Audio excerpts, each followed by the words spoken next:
Imagine that one of the most personal life decisions, choosing who you want to spend the rest of your life with, has already been made for you.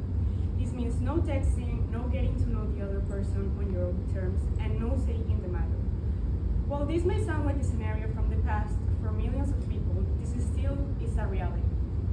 Arranged marriages, while being part of some traditions or cultures, strip personal individuality, prioritizing familial and societal expectations over the personal happiness, and can also pursue through gender inequality. Today, I want to talk about why arranged marriages should not be seen as a viable option, especially in a generation like ours that values equality, individuality, and freedom. So I'm going to focus on three main categories to address this issue properly. Number one, personal freedom.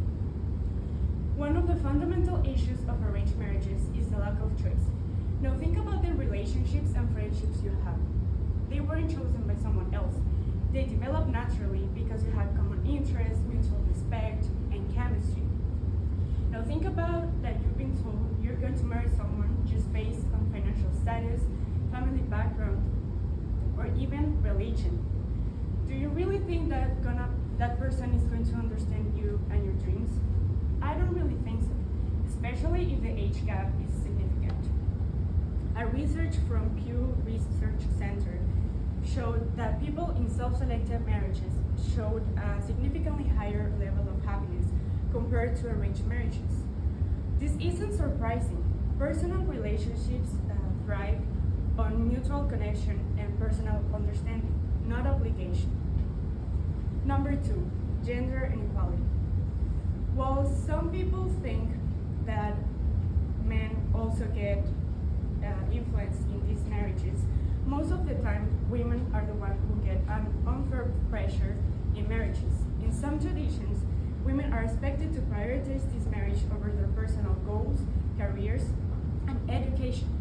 The idea that a woman's worth is tied to her role as a wife is clearly outdated. Now think about this. How many stories have you heard of young women being told to just submit or to just adjust into arranged marriage, even at the expense of her mental health or her ambitions? A research by UN Women showed that people in arranged marriages, especially women, tend to have more restrictions, even if it's something about her career or daily activities. This is just not unfair, this is also oppressive. And number three, false notion of stability. Advocates of arranged marriages said that this type of marriages can lead to more stable relationships, but stability at what cost? Staying in a marriage just because of obligation or the fear of social judgment does not equate to happiness or fulfillment. Staying in this type of marriages just because you want to prove something to your family or because you're forced into does not mean you're going to get along with the other person. I'm not saying for men it's not something to think about, but most of the time for women it's more compromising because they have to stay at home and take care of the children whatsoever. And for men it can also be damaging, but it's different. The pressure is still different. Some families try to make men get into these marriages just for family fulfillment, even though they don't feel ready for it or they feel unmatched with their chosen partner. This type of arrangements puts both genders into roles they may not want to play. So what I want to say to you, or what I want to try to talk to you about, is that these type of marriages are outdated. This is still a reality nowadays, especially in countries like India or Afghanistan, and it's especially concerning when the age gap is clearly different. How are you gonna make, I don't know, maybe like 12-year-old marry a 30-year-old? Like, that's not possible.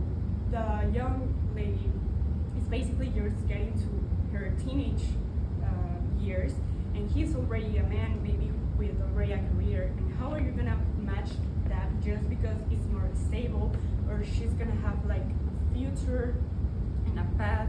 It's just not fair. A recent law in Afghanistan decreased the consent age to 9.